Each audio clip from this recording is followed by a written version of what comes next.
नमस्कार दोस्तों, vision take में आपका स्वागत है। दोस्तों, उम्मीद करता हूं कि आप सब पूरे परिवार सहित कुशल से होंगे। दोस्तों, आज का मेरा टॉपिक होने वाला है माइक्रोसॉफ्ट एक्सेल। और दोस्तों, मैं कंप्यूटर सीरीज की एक पूरी कंप्लीट सीरीज बना रहा हूं, जिसमें मल्टीपल सॉफ्टवेयर होंगे, बेसिक से एडवांस लेवल तक का। इसमें आपका हर डाउट क्लियर होगा, और जो भी डाउट आप मन में रह जाए वैसे आप कमेंट करना। उस डाउट को मैं उस पर मैं एक नया कंप्लीट वीडियो बनाऊंगा दोस्तों। तो दोस्तों, एक्सेल फाइल होता क्या है, क्या काम है इसके बारे में मैं एक्सप्लेन करूंगा आज। तो सबसे पहले एक्सेल फाइल ओपन कर लेते हैं। तो दोस्तों, बिल्कुल इत्मीनान से, बिल्कुल आराम से आप वीडियो देखना, ध्यानपूर्वक देखना। आप यकीन मानिए, ये वीडियो देख लेंगे, समझ लेंगे तो आपको कहीं क्लास लेने की या कुछ करने की ज़रूरत नहीं पड़ेगी, क्योंकि मैं खुद ही इंस्टीट्यूट में टीचिंग करता हूँ, जॉब करता हूँ, मल्टीपल काम करता हूँ दोस्तों मैं। तो चलिए शुरू करते हैं।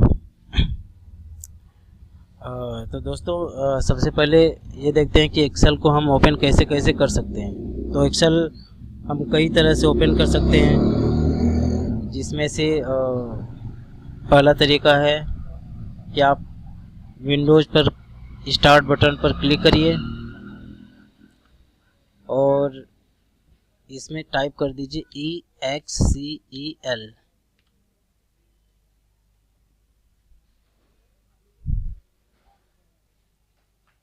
तो दोस्तों, आप यहाँ पे क्लिक कर देंगे तो यहाँ क्लिक करते ही एक्सेल ओपन हो जाएगा। और इसे क्लोज करने के लिए Alt F4 का यूज करके इसको क्लोज कर देंगे। दूसरा कैसे ओपन कर सकते हैं, एक तो हम यहाँ पे एक्सेल टाइप करेंगे, और चाहेंगे तो हम इस एक्सेल का इस टास्क बार पर एक शॉर्टकट बना लेंगे। अब यहाँ पे जैसे ही एक्सेल टाइप करेंगे आप, ये देखिए ऐप में आ जाएगा, ठीक है, यहाँ पर शो करने लगेगा। तो इस पे भी क्लिक करके हम ओपन कर सकते हैं। और सबसे आसान तरीका ये है कि आप एक्सेल का एक शॉर्टकट बना लीजिए। यहाँ पे राइट क्लिक करिए और पिन टू टास्क बार, आप पिन टू टास्क बार कर देंगे तो ये एक्सेल का एक आइकन बनकर यहाँ आ जाएगा, और आसानी से आप यहाँ से ओपन कर सकते हैं, ठीक है। तो पिन टू स्टार्ट बार कर दिया, टास्क बार कर दिए।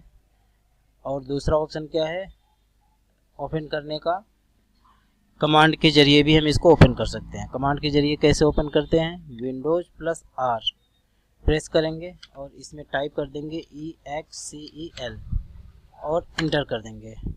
तो दोस्तों, यहाँ से भी ओपन हो जाएगा। तो ये तो हो गया एक्सेल ओपन करने का तरीका। अब हम समझते हैं कि एक्सेल होता क्या है। तो दोस्तों, ये जो वर्जन है ये 2010 है। 2010 एक प्रोफेशनल वर्जन है माइक्रोसॉफ्ट एक्सेल का, और बहुत ही बेहतर काम करता है। और अगर रिसेंटली देखें तो 2013, 2016, 2019, 2020, 2024, 2024 का वर्जन आ चुका है, उससे भी अपडेटेड वर्जन आ रहा है। तो लेकिन 2010 एक अल्टीमेट सॉफ्टवेयर है, एक अल्टीमेट वर्जन है जो कि बहुत बढ़िया काम करता है। इससे पहले भी बहुत सारे वर्जन आ चुके हैं, जैसे 2007, 2003, 97, 2097, 1997, इस तरह से। जो अगर हम पीछे जाएंगे तो पीछे बहुत सारा वर्जन इसका मिलेगा, लेकिन जैसे जैसे समय बढ़ता गया ये अपग्रेड होता गया।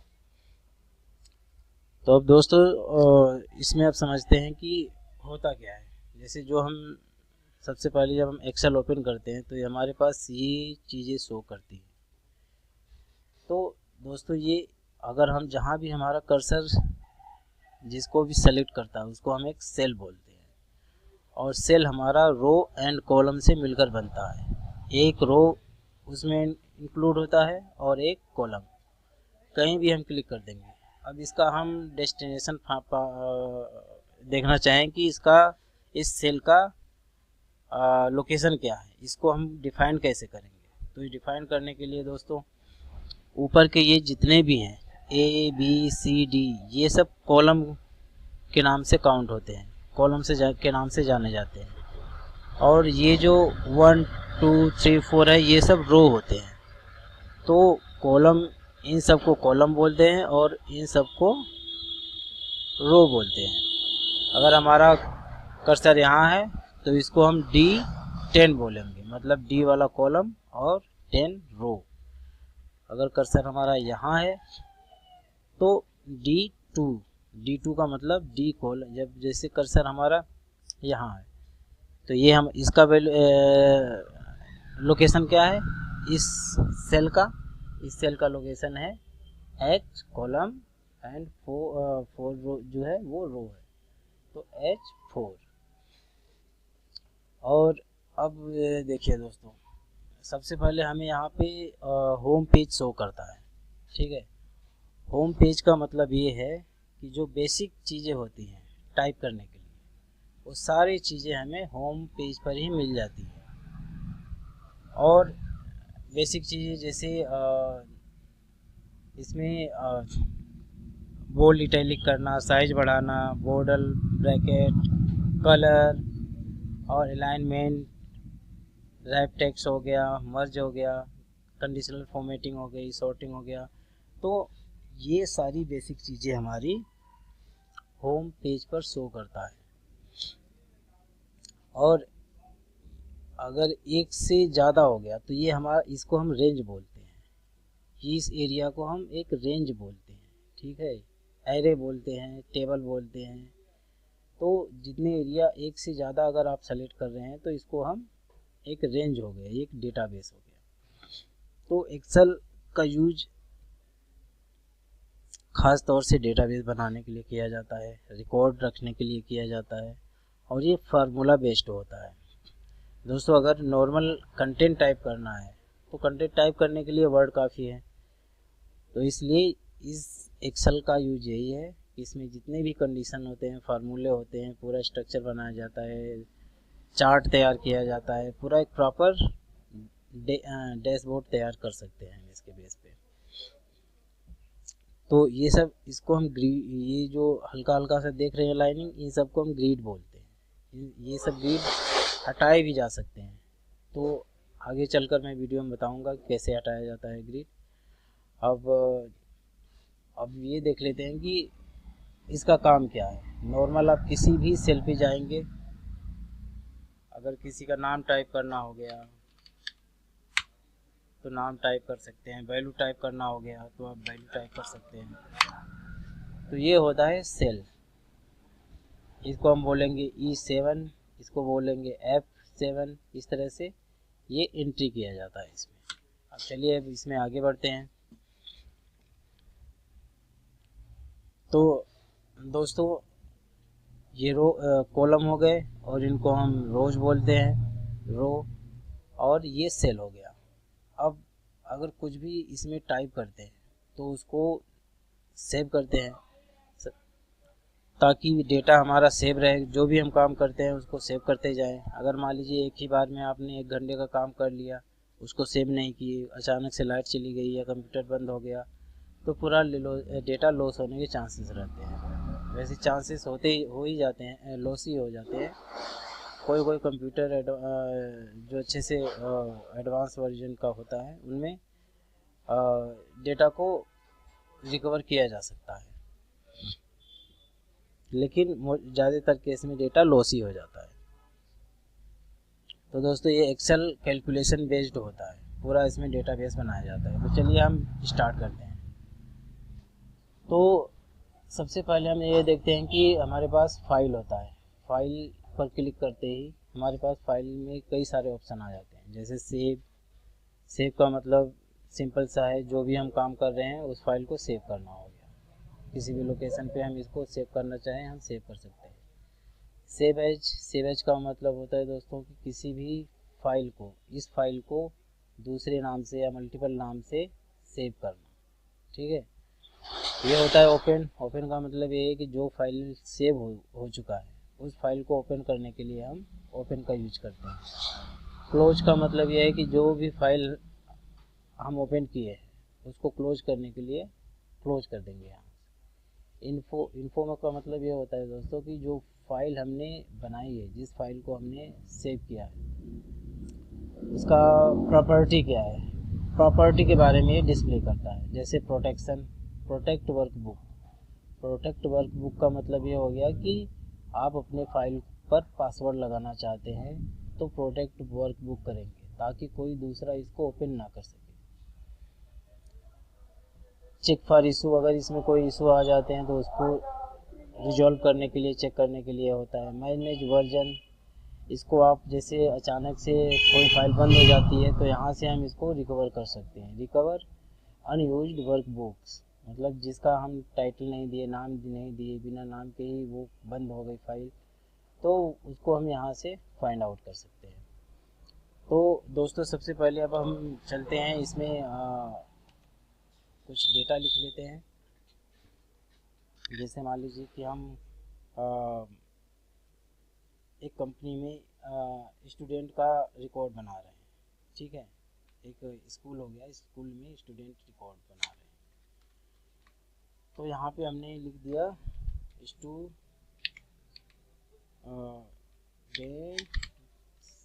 स्टूडेंट्स स्टूडेंट रिकॉर्ड, ठीक है। स्टूडेंट रिकॉर्ड में सबसे पहले हमारे पास क्या आएगा, सबसे पहले तो हम लिखेंगे सीरियल नंबर, एस नंबर।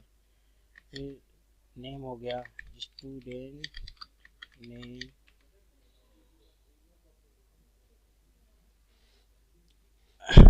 दोस्तों स्टूडेंट नेम हो गया।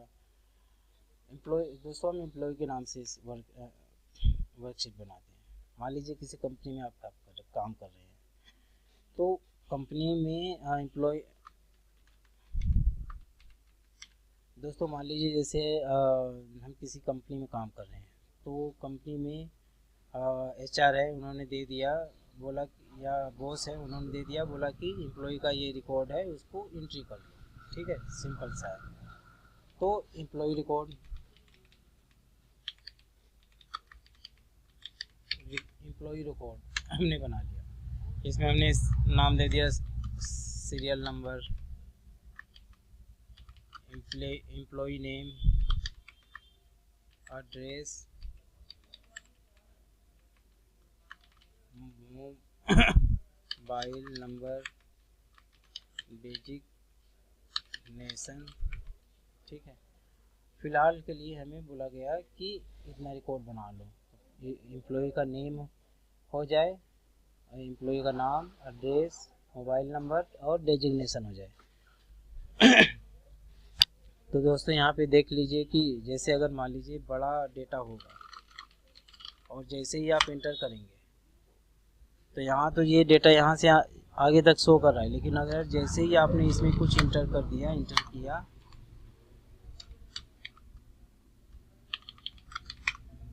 तो इस केस में क्या होगा कि डेटा हाइड हो जाएगा। तो अब हाइड डेटा को हम कैसे शो कर सकते हैं, अब ये देखते हैं।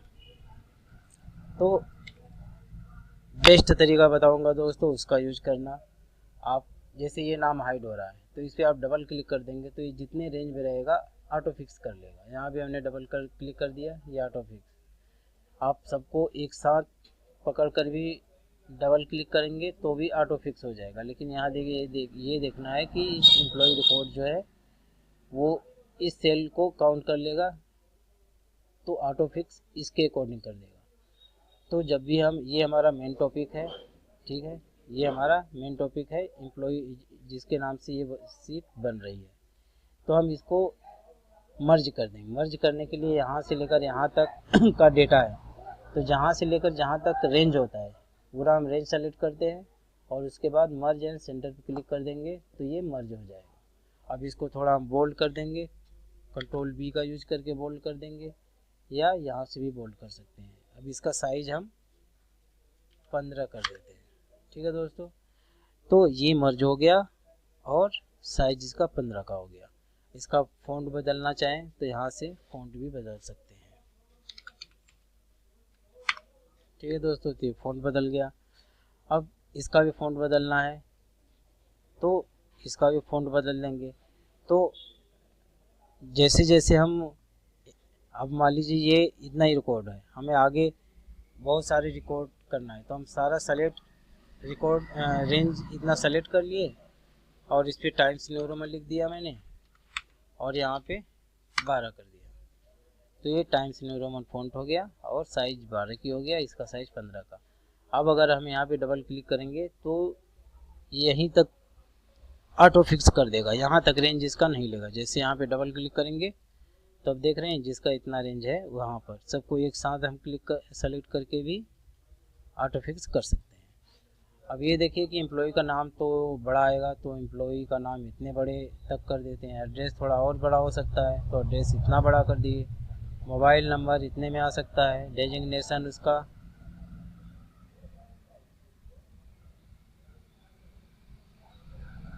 ये एक रिमाइंडर आया है तो इसको मैं अभी रिमाइंड मी लेटर कर देता हूँ। डेजिग्नेशन भी थोड़ा बड़ा हो सकता है। तो ये हमारा इतना बड़ा प्रॉपर है डेटा। ठीक है, अब ये डेटा तो ऐसे बन गया। अब ये रोज को अगर हम थोड़ा बड़ा करना चाहें तो ये रो को हम यहाँ से बड़ा कर सकते हैं। इन रो को भी हम, इसको हम बोल्ड करना चाहें तो सेलेक्ट करके यहाँ से बोल्ड कर देंगे। और ये देखिए तो दोस्तों कि जैसे ये रोज की हाइट थोड़ी कम लग रही है, तो अगर इस रो की हाइट को हम ज़्यादा करना चाहें तो पूरा सेलेक्ट करेंगे, पूरा हाइट ही, और यहाँ से हम इसको बढ़ा देंगे, फिर पूरा एक साथ हाइट बढ़ जाएगा। अब इसमें क्या करना है, हमें बॉर्डर बनाना है। तो बॉर्डर बनाने के लिए हम पूरा डेटा ऐसे सेव करेंगे, सेलेक्ट करेंगे जहाँ तक हमारा डेटा होना चाहिए और इस वाले आइकन पे जाएंगे, यहाँ से बॉर्डर पे क्लिक कर देंगे तो ये हमारा बॉर्डर लग गया। अब ये दोस्तों ये देखिए कि ये थोड़ा नीचे से आ रहा है, इसको हमें अगर सेंटर में करना है तो सेंटर में करने के लिए बेहतर है कि सबको कंट्रोल ए करिए एक साथ और ये इस वाले मिडल अलाइनमेंट पे क्लिक कर देना है तो ये सेंटर हो जाएगा। सेंटर दो तरह के होते हैं, एक तो इस लाइन के बीच का, जैसे आप ये देखिए कि जैसे एम्प्लॉय रिकॉर्ड है तो ये जो सेंटर है वो पूरे सेल का सेंटर है। पूरे सेल का सेंटर कहाँ है, ये है। पूरे सेल का लेफ्ट कौन सा है, ये। अगर हम कंटेंट का लेफ्ट पूछेंगे तो कंटेंट का लेफ्ट, ये कंटेंट का लेफ्ट हमारा ये लेफ्ट होगा, कंटेंट का इधर राइट होगा और कंटेंट का ऊपर टॉप होगा, कंटेंट का नीचे बॉटम होगा। तो इसमें 6 आइकन दिया हुआ है, 6 को मैं एक्सप्लेन करता हूँ एक एक। अब ये देखिए कंटेंट, ये कंटेंट के लिए होता है। तो कंटेंट के लिए अगर हम इस पर क्लिक करेंगे तो ये लेफ्ट कर देगा, सेंटर कर देगा और राइट कर देगा। फिलहाल हमारा सेंटर में है। अब ये क्या है, ये सेल को ऊपर, सेल को डिफाइन करता है, सेल को ऊपर नीचे करने के लिए होता है। जैसे इस पर क्लिक करिए, ये टॉप लाइन है, टॉप लाइन हो गया, और इस पर क्लिक कर देंगे तो ये सेंटर अलाइनमेंट हो गया ऊपर, फिर सेंटर, और इस पर क्लिक कर देंगे तो ये बॉटम अलाइनमेंट हो गया। तो यानी बॉटम, सेंटर, टॉप, और इसका लेफ्ट। अब जैसे ये सेंटर में है तो ये जहाँ भी रहेगा उसी के अकॉर्डिंग, अब ये वाला इस पर लिफ्ट करेंगे तो ये यहाँ पे आ जाएगा, इस पर राइट करेंगे तो यहाँ पे आ जाएगा। तो इस तरह से ये काम करते हैं। तो ये कंटेंट के लिए है, ये वाला नीचे वाला कंटेंट के लिए, और ऊपर वाला सेल के लिए, सेल का पोजीशन डिफाइन करने के लिए होता है। तो इसको हम छोटा कर देते हैं। आई होप कि समझ में आ गया होगा अच्छे से। तो ये हमारा डेटा हो गया। अब हम सबको एक साथ कंट्रोल ए करके और सेंटर में कर देंगे, सेल के सेंटर में कर देंगे। अब हम सीरियल नंबर बना लेते हैं। जैसे मैंने लिखा दोस्तों सीरियल नंबर 1। अब सीरियल नंबर 1 कर दिए तो ये लेफ्ट में आया, इसको क्लिक करके हम सेंटर में यहाँ कर लेंगे ताकि सीरियल नंबर सेंटर में शो करे। अब इसको नीचे तक ड्रैग कर सकते हैं, या तो हम 1 2 3 4 5 ऐसे लिखें, या तो हम इसको एक लिखे और 2 लिखे, इसको भी हम सेंटर कर देते हैं। और इन दोनों को सेलेक्ट करके नीचे से अगर हम ड्रैग कर देंगे तो नंबरिंग, ऑटो नंबरिंग इंक्रीज होता जाएगा। लेकिन और दूसरा तरीका ये भी है, एक तरीका ये भी है कि जैसे एक लिखे, कंट्रोल दबाए और सेल के राइट कॉर्नर में ले जाएंगे बॉटम में, और प्रेस कंट्रोल दबा कर ही इसको लेकर जाएंगे, तो ये सीरियल नंबर 1 2 3 4 से जितनी नीचे आप करते जाएंगे उतना सीरियल नंबर आगे बढ़ता जाएगा। जैसे हमने यहाँ तक छोड़ दिया तो 74 हो गया। तो इस तरह से नंबरिंग कर सकते हैं। तो जैसे मान लीजिए हमें 10 तक करना है तो हम कंट्रोल दबाकर नीचे तक लाकर 10 कर देंगे। एम्प्लॉय नेम हो गया, एम्प्लॉय नेम हम लिख देते हैं, जैसे अमित रोशन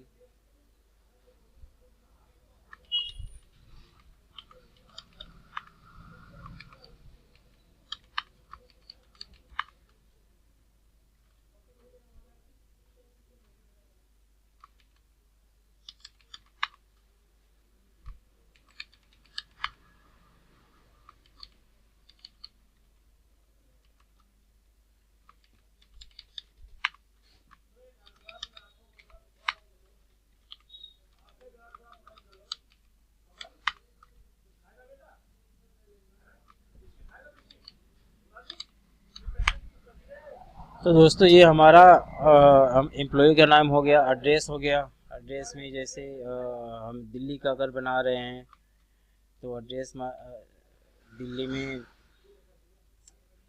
जो एम्प्लॉय आ रहे हैं उनका एड्रेस, तो मान लीजिए कोई दिल्ली से है, कोई मुंबई से है, दिल्ली, बिहार से है, कोई यूपी से है,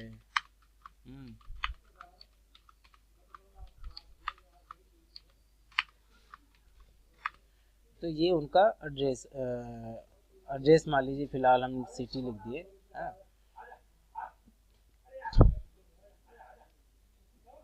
तो इस तरह से मान लीजिए जैसे हम एक सिटी का भी बना देते हैं। ये हो गया हमारा सिटी, और ये है एड्रेस। मान लीजिए कोई दिल्ली में रह रहे हैं, अब अगर दिल्ली की कंपनी है तो लोग तो यहीं पर आकर रह रहे होंगे ना, तो लोकल एड्रेस दिया जाता है कंपनियों में। तो मान लीजिए कि कोई मुनीरका में रह रहे हैं और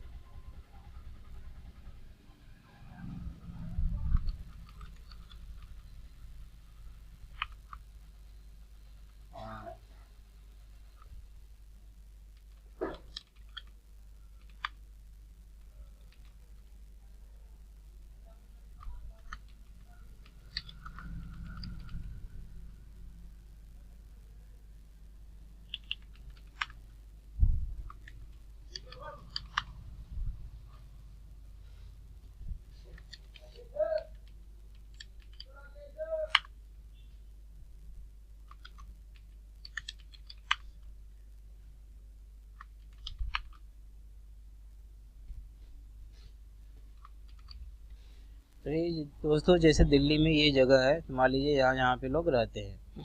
मोबाइल नंबर इनका हम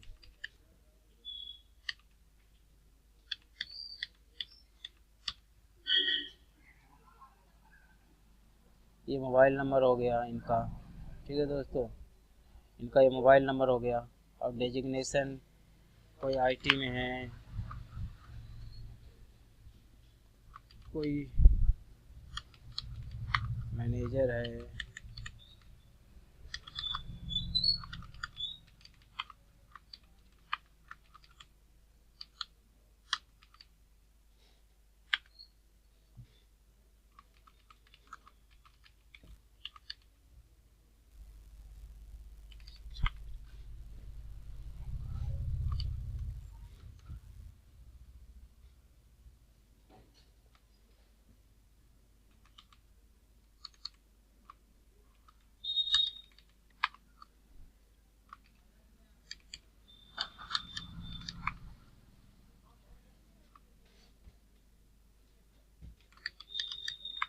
मान लीजिए दोस्तों कि ये एक कंपनी है, उस कंपनी में ये डेजिग्नेशन है इन एम्प्लॉइयों का।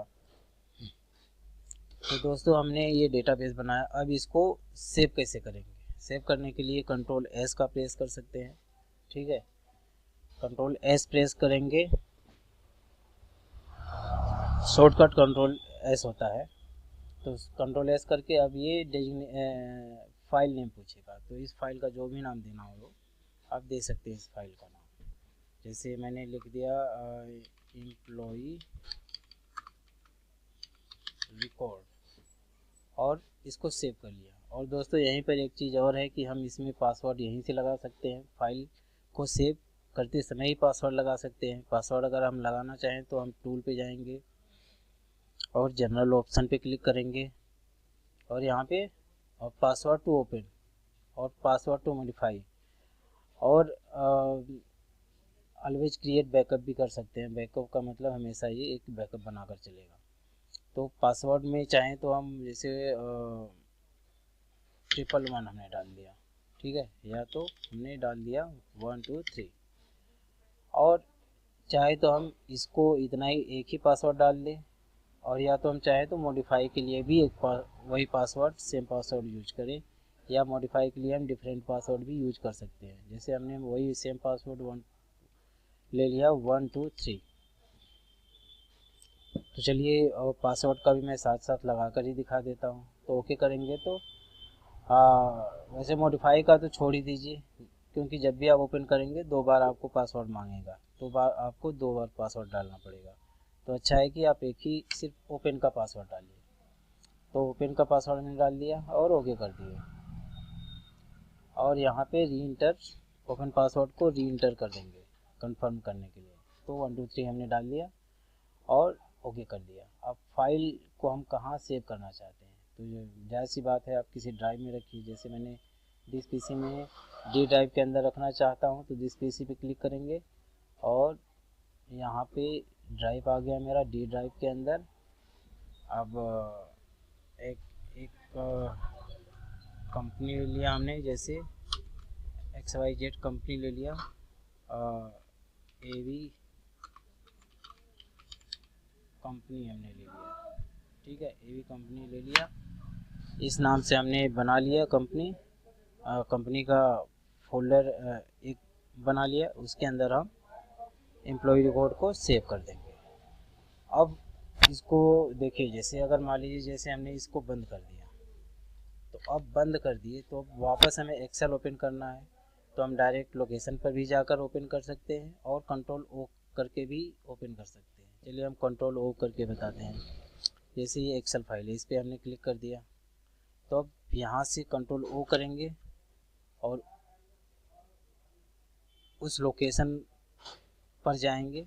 जैसे लोकेशन हमारा दिस पीसी में चले गए और डी ड्राइव में, फिर यहाँ से एवी कंपनी था तो एवी कंपनी के अंदर गए, यहाँ से हम ओपन कर सकते हैं। अब जो हमने पासवर्ड डाला था दोस्तों वो पासवर्ड मांगेगा यहाँ, तो 1 2 3 करके हम पासवर्ड डाल देंगे तो ये ओपन हो जाएगा। दूसरा हम कैसे ओपन कर सकते हैं, डायरेक्ट हम लोकेशन पे चले जाते हैं। तो हम दिस पीसी पे गए, डी ड्राइव में हम गए और एवी कंपनी के नाम से फोल्डर है और ये फाइल है इसके अंदर हमारा।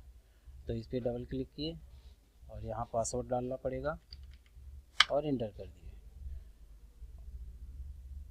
तो दोस्तों ये हमारी फाइल ओपन हो गया। अब इसमें आगे बढ़ते हैं। तो जैसे मैंने बताया था, अब फाइल का यूज करना बताता हूँ। जैसे फाइल पे गए, ये है सेव एज। सेव एज का मतलब ये होता है कि इसी फाइल को हम दूसरे नाम से एम्प्लॉय रिकॉर्ड 1 के नाम से अगर हम सेव करना चाहें तो, जैसे एक मेन फाइल है, इसी को मैं एक एम्प्लॉय रिकॉर्ड 1 के नाम से सेव कर लिया, तो ये एम्प्लॉय रिकॉर्ड 1 के नाम से ये फाइल सेव हो गया। अब इसको बंद करते हैं। यहाँ पे देखिए दोस्तों एम्प्लॉय रिकॉर्ड 1 के नाम से भी फाइल आ गया। अब यहाँ पे एक क्वेश्चन और आता है कि अगर हम यहाँ भी पासवर्ड मांगेगा, तो अगर हम चाहें कि इस पासवर्ड को हम रिमूव कर दें, ठीक है, इस पासवर्ड को रिमूव करना चाहें तो कैसे करें। तो ठीक है, हम इस फाइल को 1 2 3 करके ओपन कर लेते हैं। ठीक है, तो अब यहाँ पे उस फाइल को रिमूव करने के लिए हमें कहाँ जाना होगा दोस्तों, फाइल में गए और ये प्रोटेक्ट वर्कबुक, ये हमारा यहाँ पे लिखा हुआ है कि परमिशन इंफॉर्मेशन पे जब जाएंगे तो यहाँ पे लिखा हुआ है कि परमिशंस मतलब प्रोटेक्टेड पासवर्ड है, पासवर्ड प्रोटेक्टेड है। तो यहाँ पे हम जाएंगे, अब यहाँ पे इनक्रिप्ट विथ पासवर्ड और यहाँ प्रोटेक्ट करेंट सीट। ठीक है दोस्तों, तो ये डेटा इस तरह से हो गया। अब यहाँ पे हम जाएंगे तो यहाँ पे जब क्लिक करते ही इनक्रिप्ट विथ पासवर्ड, ठीक है, पासवर्ड ये है। अब इस पासवर्ड को डिलीट करके ओके कर देंगे। ठीक है, अब सेव कर लेंगे इसको हम। ठीक है, ओके इंटर कर देंगे और हम बाहर हम अपने फाइल में आएंगे। ठीक है, इसको क्लोज कर देंगे यहाँ से और इसको हम सेव कर देंगे। ठीक है, अब यहाँ पे हम जाते हैं तो दोस्तों आप देख सकते हैं कि पासवर्ड यहाँ से हट चुका है। हम हमारी पहली फाइल में, दोस्तों ये बहुत बड़ी चीज़ें बता रहा हूँ, एडवांस लेवल का पासवर्ड बताना। तो इस वाले फाइल में हमारा 1 2 3 करके एंटर करेंगे तो पासवर्ड की रिक्वायरमेंट होगी और इस फाइल से हमने पासवर्ड हटा दिया है। तो आई होप कि आपको ये समझ में आ गया होगा कि पासवर्ड लगाते कैसे हैं, हटाते कैसे हैं। लगाने के लिए जब हम इसको सेव एज करेंगे तो यहाँ पे टूल्स में जाएंगे, जनरल ऑप्शन में, और यहाँ से पासवर्ड डालकर लगा सकते हैं। और हटाने के लिए हम फाइल में क्लिक करेंगे इन्फो पे और यहाँ पर जाकर अनप्रोटेक्ट कर देंगे, इनक्रिप्ट विथ पासवर्ड पे क्लिक करेंगे और यहाँ से हटा देंगे। अब नेक्स्ट ऑप्शन सेव पता चल गया, सेव एज, ओपन और क्लोज का मतलब ये है कि इस डॉक्यूमेंट को बंद कर देना। और फिर से हम ओपन करते हैं तो आगे हम बढ़ते हैं। अब रिसेंट पे क्लिक करेंगे तो रिसेंट का मतलब ये होता है कि जितने हमने अभी लेटेस्ट ओपन किया है एक्सेल फाइल वो सारा रिसेंट में शो करेगा। न्यू पे क्लिक करेंगे तो एक नया ब्लैंक वर्कबुक, हम नया एक्सेल ओपन करने के लिए न्यू पे हम क्लिक करेंगे तो एक नया ब्लैंक एक्सेल ओपन हो जाएगा। जैसे है इस पर हमने डबल क्लिक कर दिया तो एक ब्लैंक एक्सेल फाइल बन जाएगा। नेक्स्ट हम आते हैं प्रिंट का मतलब ये है कि इस डॉक्यूमेंट को अगर हम प्रिंट करना चाहें तो डायरेक्ट कंट्रोल P करके भी प्रिंट दे सकते हैं। प्रिंट करेंगे तो ये ऑप्शन पूछेगा, जैसे ही अगर प्रिंटर से कनेक्ट होगा तो डायरेक्ट प्रिंट हो जाएगा। प्रिंट में भी बहुत सारी सेटिंग है तो मैं एक एक करके बताऊंगा आगे। अब इसमें नेक्स्ट ऑप्शन होता है दोस्तों save and send. Save and send का मतलब ये है कि इस फाइल को हम सेव कर रहे हैं और मान लीजिए ईमेल पर भेजना हो या जो ऑफिशियल मेल आईडी होता है उससे सेंड करना हो, या इसको एक तरह से जैसे हम फ़ोटो शेयर करते हैं किसी भी प्लेटफॉर्म पर, तो उसी तरह से इसमें भी सेव एंड सेंड। जब सेव एंड सेंड पे क्लिक करेंगे तो आप ईमेल पे कर सकते हैं, सेव टू वेब पेज पे कर सकते हैं, शेयर पॉइंट, अलग अलग इसका भी फंडामेंटल होता है। तो आप इसके ज़रिए सबसे नॉर्मल तो होता है मेल, अगर आप इसको सेव करके मेल करना चाहते हैं तो यहाँ पे सेव एंड सेंड पे क्लिक करेंगे, मेल का ऑप्शन इसमें आ जाएगा, डायरेक्ट मेल कर देंगे यहाँ से। नेक्स्ट ऑप्शन है दोस्तों हेल्प में चले जाएंगे तो इसमें जो भी कमांड, जो भी कुछ आपके पास क्वेश्चन है, पूछना चाहते हैं, जो भी इंस्ट्रक्शन देखना जानना चाहते हैं, एडिशनल चीज़ें जानना चाहते हैं तो सारी चीज़ें यहाँ से बता देगा। एक करके क्वेश्चन आप करते जाएंगे, ये बताता जाएगा। ऑप्शन पर क्लिक करेंगे तो ऑप्शन में बहुत सारी चीज़ें होती हैं, जैसे जनरल में ऑप्शन का भी मैं एक कंप्लीट वीडियो अलग से बनाऊंगा, फिलहाल मैं इंट्रोडक्शन दे रहा हूँ इसका। तो जैसे मिनी टूल बार शो करना, इनेबल लाइव प्रीव्यू, और ये इसका कलर स्कीम हो गया, ये सारी चीज़ें होती हैं। इसका फ़ॉन्ट साइज हो गया, ये सब बाय डिफ़ॉल्ट है और जो यहाँ पे टाइप कर देंगे वही बाय डिफ़ॉल्ट बन जाएगा। फार्मूला पे जाएंगे, ऑटोमेटिक, ये सारे फार्मूला का आइकन होता है। आप जो भी चीज़ें यहाँ पे जो भी ऑप्शन रखना चाहें रख सकते हैं, हटाना चाहें हटा सकते हैं। प्रूफिंग में जो करेक्शन होता है इग्नोर करते हैं, जैसे लेटर कोई टाइप करते हैं तो उसमें ऑटो करेक्शन आते हैं, वो सब प्रूफिंग में आ जाते हैं।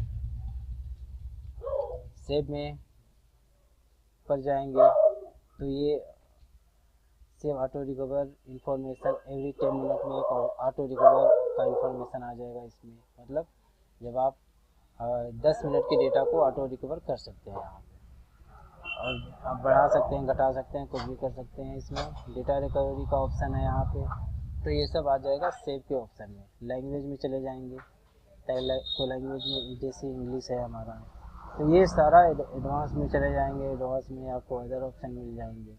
कस्टमाइज रिबन में जैसे यहाँ पे आप देख रहे हैं कि जैसे हमारे पास इतने सारे ऑप्शन हैं इसमें, इनमें से आप कुछ चीज़ें हटाना चाहते हैं, कुछ चीज़ें ये सब ऐड ऑन करना चाहते हैं, तो ये सब पूरा ऑप्शन आप यहाँ से ऐड भी कर सकते हैं, यहाँ से रिमूव भी कर सकते हैं। ये सब इसके लिए होता है। क्विक एक्सेस टूल बार पे जाएंगे तो दोस्तों ये क्विक एक्सेस जैसे ऊपर की जो आइकन है, ये इसको हम क्विक एक्सेस टूल बार कहते हैं। जैसे यहाँ पे क्लिक करेंगे तो अगर हम क्विक एक्सेस में कोई चीज़, जैसे ये 3 चीज़ें, अगर यहाँ पे तीनों चीज़ें शो कर रही हैं, अगर मान लीजिए जैसे हम फिल कलर का ऑप्शन क्विक एक्सेस में लाना चाहते हैं तो फिल कलर पे क्लिक किए, ऐड ऑन करिए, फिल कलर आ गया। तो अब देख, और इसको हम यहाँ से मॉडिफाई कर देंगे। ओके, अब यहाँ से क्लोज कर दिए। तो दोस्तों जब भी आप इस पर क्लिक करेंगे तो यहाँ पे आपके पास एक क्विक एक्सेस, जैसे ये सेव है, अंडू है, रीडू है, इसी तरह से एक क्विक एक्सेस टूल बार आ जाएगा। वो अभी मैं सेव नहीं किया था, तो सेव करते ही यहाँ पे वो आइकन शो करने लगेगा। तो नेक्स्ट है ऑप्शन में ट्रस्ट एंड सेंडर एड-इन्स। एड-इन्स बहुत बड़ी चीज़ें होती है। एड-इन्स का मतलब कोई दूसरी चीज़ें, दूसरा फीचर इसमें इंसर्ट करना, ऐड करना, ताकि आप उसका भी यूज इसमें कर सकें। तो ये सब सारी चीज़ें फंक्शन होती हैं इसमें। तो इन सब चीज़ों की फ़िलहाल रिक्वायरमेंट नहीं है, मैं आगे चल कर इनको एक्सप्लेन कर दूँगा, लेकिन फ़िलहाल हम बेसिक समझते हैं। तो दोस्तों इस वीडियो में फाइल ऑप्शन को मैं पूरा एक्सप्लेन कर दिया हूँ अच्छे से। और अब आते हैं होम टैब में। तो होम टैब में सबसे पहले हम देख लेते हैं कि कट कॉपी पेस्ट क्या होते हैं, फॉर्मेट प्रिंटर क्या होते हैं। तो मान लीजिए कि मैंने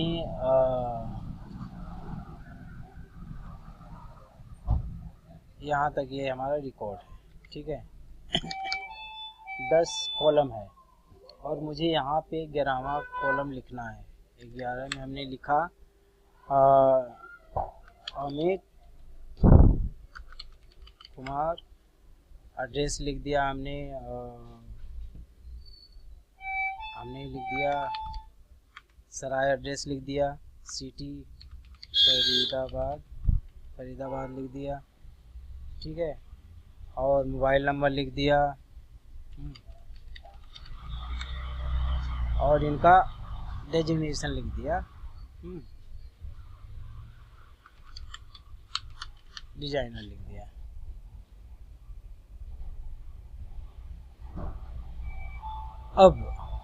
अब ये देखिए कि अब इसकी फॉर्मेटिंग हमें इसके जैसी करनी है तो हमें काफ़ी टाइम लग जाएगा। तो ये फॉर्मेट पेंटर होता है। फॉर्मेट पेंटर का यूज कैसे करते हैं, इस पूरे रो को हम एक साथ सेलेक्ट कर लेंगे, फॉर्मेट पेंटर पे क्लिक करेंगे, और हम एक रो को करना चाहें तो एक रो पे क्लिक कर दीजिए, मल्टीपल रो पे करना चाहें तो आप नीचे तक, जितना नीचे ड्रैग कर देंगे वहाँ तक ये फॉर्मेट पेंटर अप्लाई हो जाएगा। तो देखिए हमने 2 रो पे किया था, तो ये 2 रो पे फॉर्मेट पेंटर अप्लाई हो गया। तो यानी एक बार फॉर्मेटिंग कर दीजिए किसी डेटा की, नीचे आपको करने की ज़रूरत ही नहीं पड़ेगी, सिर्फ फॉर्मेट पेंटर का यूज करके उसे सेम तरह का उसको बना सकते हैं।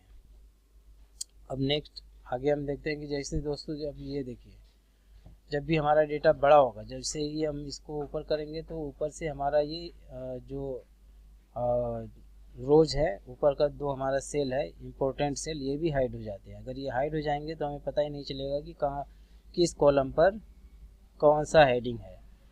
तो सबसे पहले उसको फिक्स करते हैं। फिक्स करने के लिए हम यहाँ पे, अब फिक्स करने के इसमें बहुत से तरीके होते हैं सर दोस्तों, और बहुत बार तो अच्छे लोग इसमें भूल कर बैठते हैं कि इसको फिक्स कैसे किया जाए। इसका अगर 2 रो हमें सिर्फ फिक्स करना है तो कैसे फिक्स करें। अब ये देखिए कि जैसे मैंने इसको अभी सेव किया, बंद किया, अब फिर से ओपन कर लेते हैं।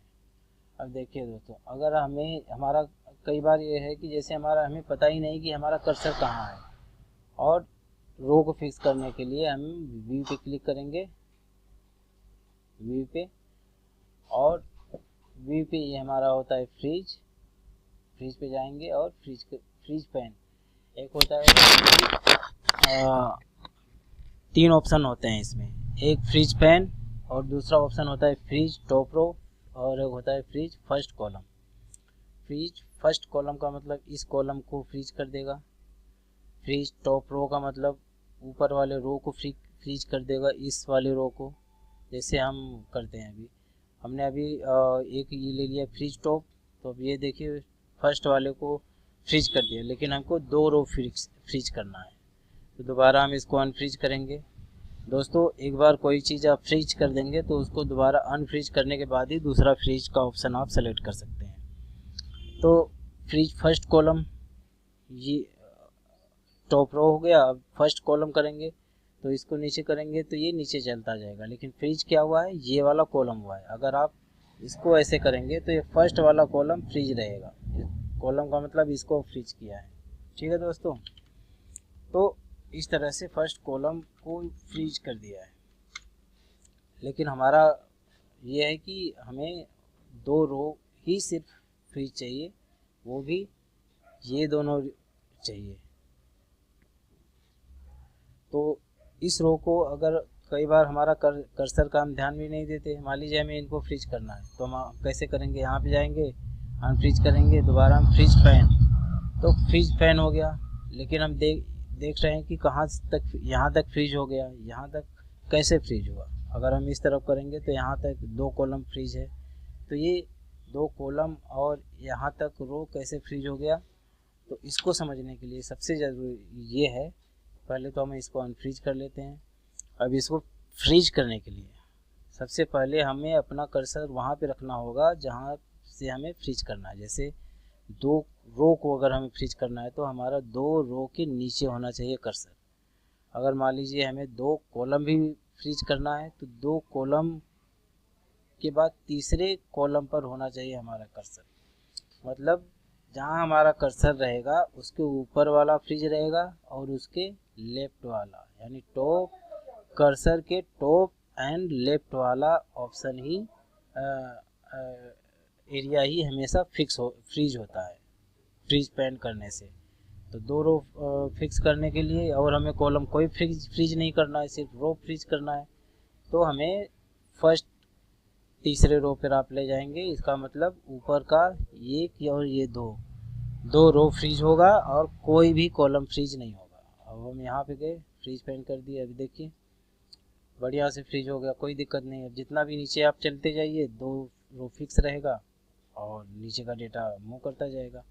अगर हम कॉलम का देखना चाहें तो देखिए कोई भी कॉलम फ्रीज नहीं है। तो दोस्तों, ये सबसे बेस्ट तरीका है, जहाँ पे भी हमारा कर्सर होगा उसके लेफ्ट और टॉप एंड लेफ्ट वाला एरिया हमेशा फ्रीज होता है।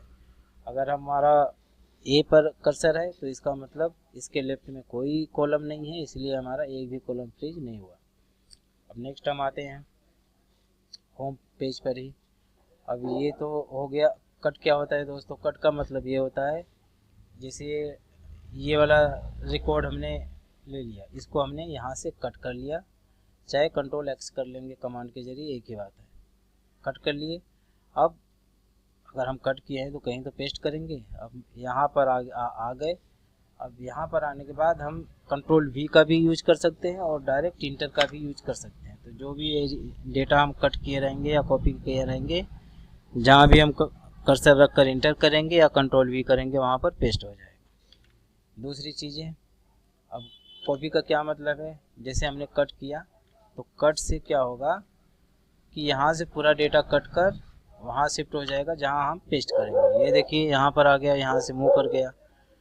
कॉपी का मतलब ये होता है कि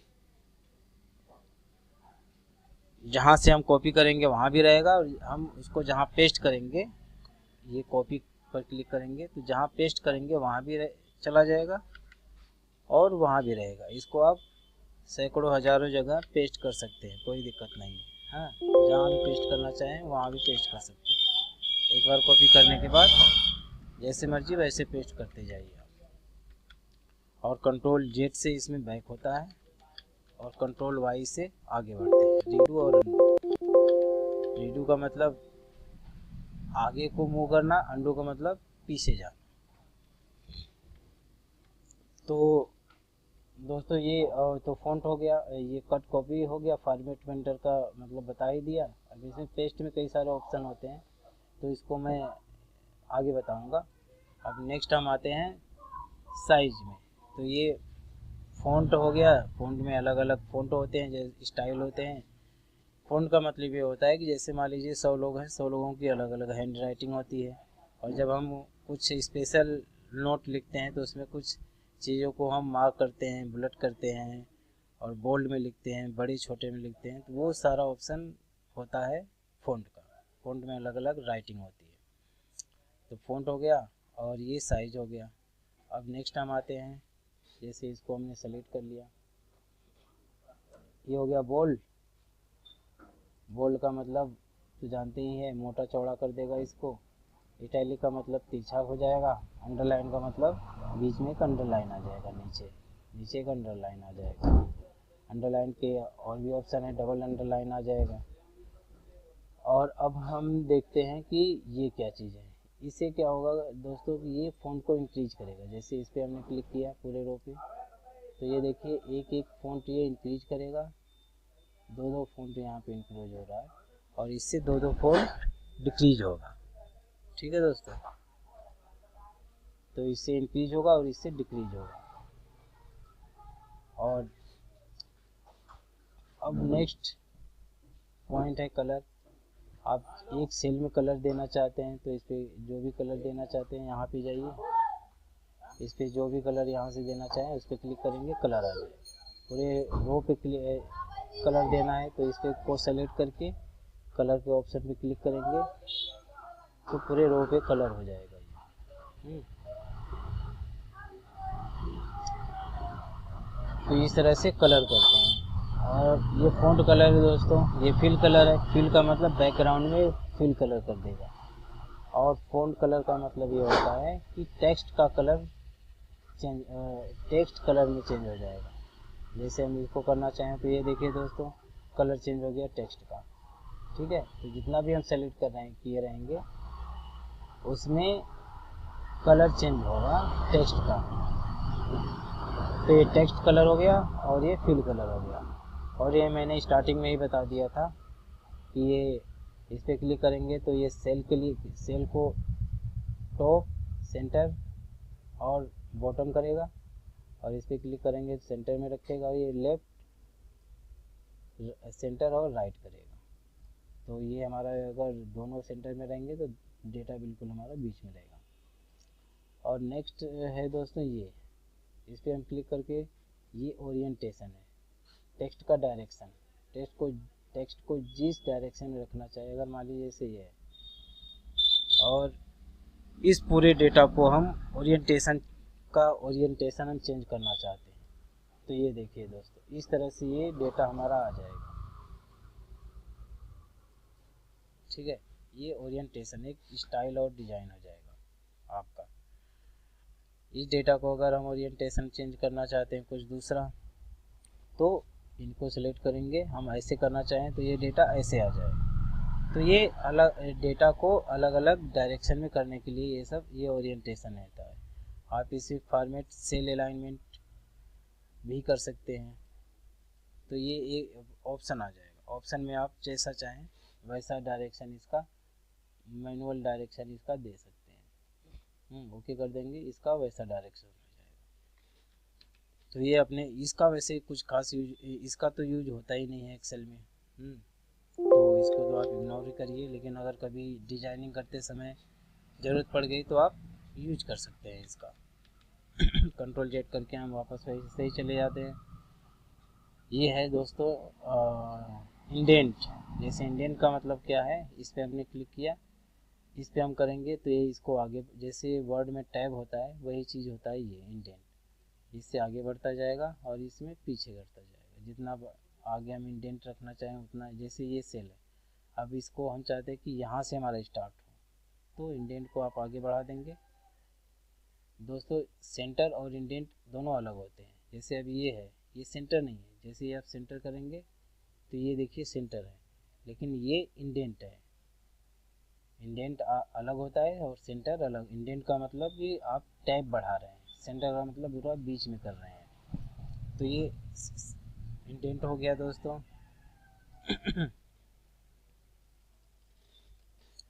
अब इंडेंट लेफ्ट घटाने के लिए और बढ़ाने के लिए इंडेंट। और ये रैप टेस्ट है दोस्तों। रैप टेस्ट का क्या मतलब है, जैसे मान लीजिए हमने कुछ यहाँ पे लिखा, अब जैसे नेम है हमारा अमित कुमार सिंह, अमित कुमार सिंह नाम है, और ये देख रहे हैं कि नाम अगर बड़ा होगा तो ये हाइड हो जाएगा आगे का। तो रैप टेक्स्ट से हम उस डेटा को हाइड होने से बचा लेंगे। जैसे उस रैप टेस्ट का मतलब है कि इतने ही सेल में उस डेटा को फिक्स कर देगा। जैसे हमने यहाँ रैप टेस्ट किया तो अब देख रहे हैं कि ये डेटा को यहाँ तक कर दिया। जैसे इस पर डबल क्लिक करेंगे तो ये पूरा इसका विड्थ बढ़ जाएगा, डेटा ऑटो एडजस्ट हो जाएगा। तो अगर मान लीजिए जैसे कोई एड्रेस है,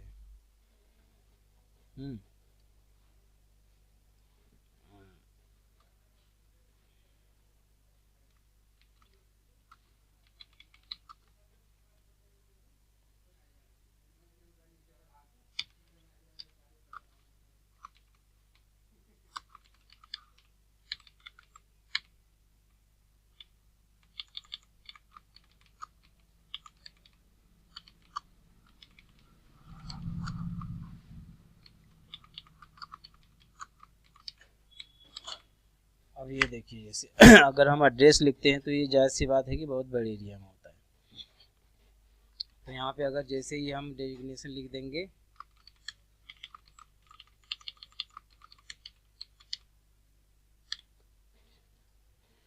तो ये दोस्तों ये देखिए कि अब इसमें ये हाइड हो गया।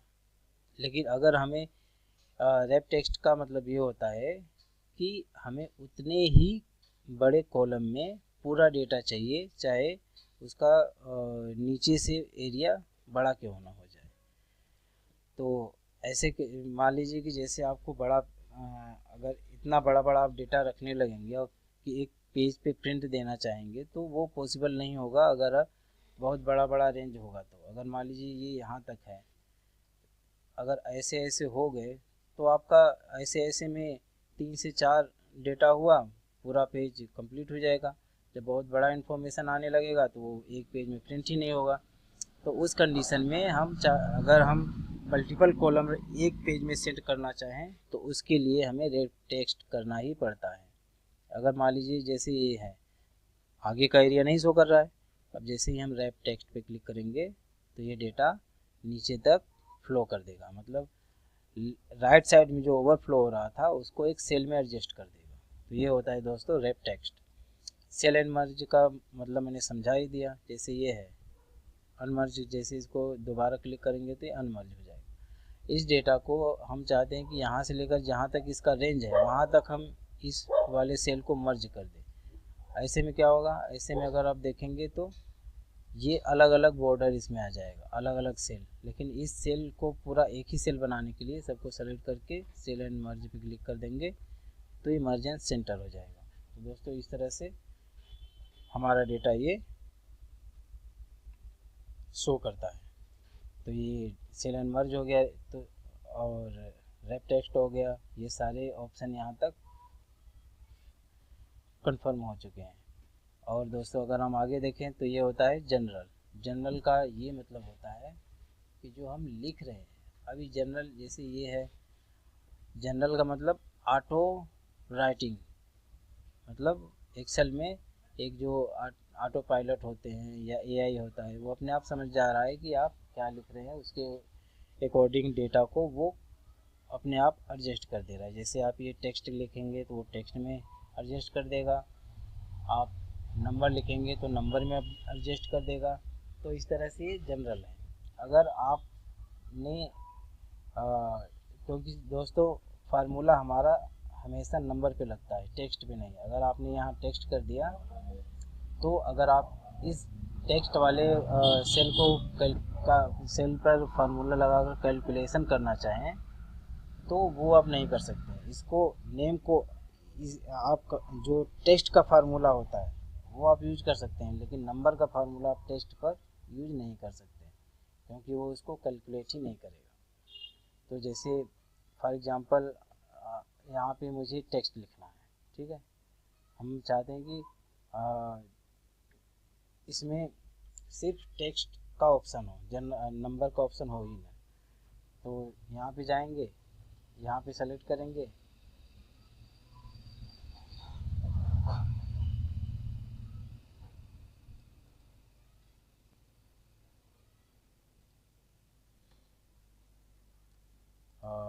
यहाँ पे जाएंगे और दोस्तों यहाँ पर आप देख सकते हैं कि नंबर है। इसमें ऑप्शन क्या क्या है, नंबर है, करेंसी है, अकाउंटिंग है, स्पोर्ट डेट है, शॉर्ट डेट है, लॉन्ग डेट है, ये सब अलग, और ये लास्ट में टेक्स्ट है, ठीक है।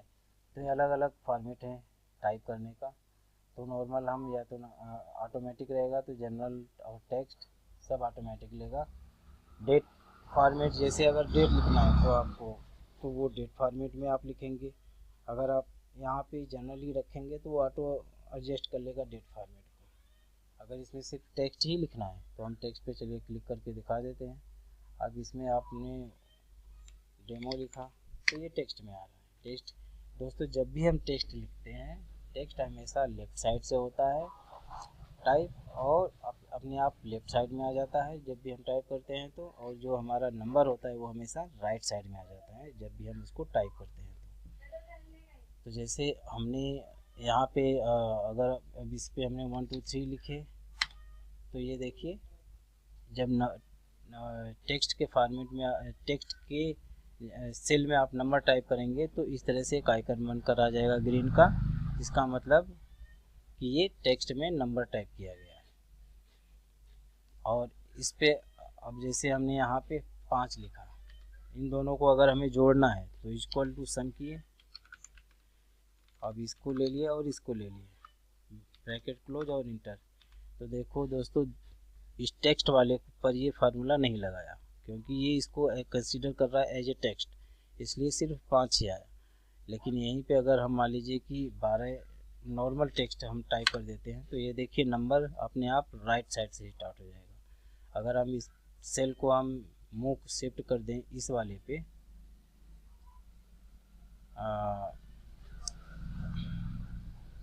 अगर हम इक्वल टू सम का फार्मूला लगा दें, ये वाला सेल और ये वाला ले ले, ब्रैकेट क्लोज के इंटर कर दे, तो देखिए दोस्तों यहाँ पे क्योंकि ये अभी टेक्स्ट का उसका चल रहा है, ये एज ए टेक्स्ट है। टेक्स्ट में अगर हम फार्मूला लगाएंगे तो ऐसे ही शो करेगा, पूरा फार्मूला ही शो करेगा। तो फार्मूला हमने यहाँ पे लगाया है जनरल वाले में, तो यहाँ पे इक्वल टू सम लिखते हैं। जैसे यहाँ पे आ गए, आप यहाँ पे 10 और 5 लिखेंगे, इक्वल टू सम कर देंगे, दोनों को सेलेक्ट करके इंटर करेंगे तो ये देखिए दोनों को पर कैलकुलेशन काम करेगा, लेकिन टेक्स्ट वाले पर कैलकुलेशन काम नहीं करेगा। तो अब आगे बढ़ते हैं हम। तो ये होता है टेक्स्ट और जनरल का फंडामेंटल, और इसमें डेट परसेंटेज जैसा चाहे वैसा फॉर्मेट आप लिख सकते हैं। तो इन सब चीज़ों का आगे काम आने वाला है। तो फिलहाल हम आगे बढ़ते हैं। ये होता है दोस्तों कंडीशनल फॉर्मेटिंग। कंडीशनल फॉर्मेटिंग बहुत ही अल्टीमेट चीज़ है दोस्तों, और बहुत ही बेहतरीन काम करता है। बहुत ही अलग अलग इसका तरीका होता है। और ये कंडीशनल फॉर्मेटिंग का मतलब ही ये हो गया कि कंडीशन, चीज़ों पे कंडीशन लगाना। तो कंडीशन का मतलब इसमें कैसे कैसे कंडीशन लगा सकते हैं। जैसे एक रेंज को अगर आप कलर देना चाहें, जैसे मान लीजिए कि 100 से 200 तक डेटा रहे तो उस पर अलग कलर आए, 200 से 300 तक रहे तो उस पर अलग कलर आए, तो आप ऐसे कंडीशन दे सकते हैं। आप डुप्लीकेट दो अगर एक से ज़्यादा अगर डुप्लीकेट वैल्यू आ रहा है तो उसको हाईलाइट कर सके, ऐसा कंडीशन लगाना चाहते हैं। या तो आप चाहते हैं कि कोई टेक्स्ट हम लिखें वो कलर में आ जाए और अलग अलग टेक्स्ट अलग अलग कलर में आए, तो उसके लिए कंडीशन हो गया। तो इस तरह से मल्टीपल कंडीशन होते हैं। तो जैसे एक नॉर्मल सा एग्जांपल मैं ले लेता हूँ डुप्लीकेट लगाने का। अब जैसे इसमें हम देखना चाहते हैं कि कितने एम्प्लॉय सेम नाम के हैं, ठीक है, कितने एम्प्लॉय सेम नाम के हैं। तो इन सबको हमने सेलेक्ट कर लिया। कंडीशन में जाएंगे, हाईलाइट सेल पे जाएंगे और डुप्लीकेट हमें कहाँ मिलेगा, लास्ट में मिलेगा डुप्लीकेट वैल्यूज। इस पर क्लिक करेंगे और यहाँ पे ऑटोमेटिक जो बाय डिफ़ॉल्ट आता है light red fill with dark red text, अगर आप इस कलर को चेंज करना चाहें तो यहाँ पे जाएंगे, अलग अलग ऑप्शन होते हैं इसमें। अगर इसमें से भी आपको कोई ऑप्शन नहीं अच्छा लग रहा है तो आप कस्टमाइज फॉर्मेट पे जाएंगे और यहाँ से आप इसको भी मैं एक्सप्लेन कर दूंगा दूसरे वीडियो में। फ़िलहाल के लिए आप अगर मान लीजिए जैसे फिल कलर पे जाएंगे और जो भी कलर लेना चाहें वो कलर ले सकते हैं, ठीक है। मान लीजिए हम इसमें ये वाला कलर लेना चाहते हैं, ये वाला, तो ये वाला लेना चाहते हैं तो ओके कर देंगे और ये कलर यहाँ पे अप्लाई हो जाएगा, कस्टमाइज। अब अभी देखिए पता नहीं चल रहा है, लेकिन जैसे ही आप एक और दिव्या टाइप करेंगे तो ये देखिए डुप्लीकेट वैल्यू दिखा देगा कि ये डुप्लीकेट हो जाएगा। इस तरह से अगर 3 दिव्या हो गई यहाँ पे, नहीं मान लीजिए यहाँ पे, तो तीनों दिव्या को ये हाईलाइट कर देगा। अगर मान लीजिए रोशन एक यहाँ पे और हो गए, यहाँ पे अमन हो गए, तो अमन को हाईलाइट कर देगा। तो दोस्तों इस तरह से ये बाय डिफ़ॉल्ट अपना काम करेगा, हमें कुछ करने की ज़रूरत नहीं है, एक बार बस कंडीशन लगा देना है और हाईलाइट वो करता जाएगा अपने अकॉर्डिंग। अब इस कंडीशन को हटाने के लिए भी, हटाना हो तो हम कैसे हटा सकते हैं, सबको सेलेक्ट करेंगे जहाँ तक हमने सेलेक्ट किया था पहले, कंडीशनल फॉर्मेटिंग जाएंगे और clear rule from selected cell और क्लियर कर देंगे। यहाँ से जो भी हमने कंडीशन लगाया है लगाने के लिए अप्लाई करेंगे, हटाने के लिए क्लियर रूल पे जाकर सेलेक्टेड सेल, या पूरे सीट से हटाना हो तो इंटायर वर्क शीट पे कर देंगे, ठीक है। तो यहाँ से पूरा कंडीशन ही हट जाएगा दोस्तों। तो दोस्तों इस वीडियो में इतना ही। ये हमारी वर्ड की माइक्रोसॉफ्ट एक्सेल का फर्स्ट वीडियो है और इसके बाद इसका दूसरा पार्ट मैं बहुत ही जल्द अपलोड करूँगा बनाकर आगे का। और दोस्तों हमारे साथ बने रहने के लिए धन्यवाद। उम्मीद करता हूँ ये वीडियो आपको पसंद आई होगी। और इसमें ये फर्स्ट वीडियो है, इसके बाद इसका दूसरा पार्ट, तीसरा पार्ट, यानी कुछ लिमिटेड पार्ट में ही मैं ये पूरा एक्सेल एडवांस लेवल तक आपको और समझा दूंगा और कंप्लीट कर दूंगा। पूरा कोर्स कंप्लीट कर दूंगा कुछ ही क्लासेस में। तो दोस्तों अब इस वीडियो में इतना ही, फिर मिलेंगे नेक्स्ट वीडियो में। धन्यवाद।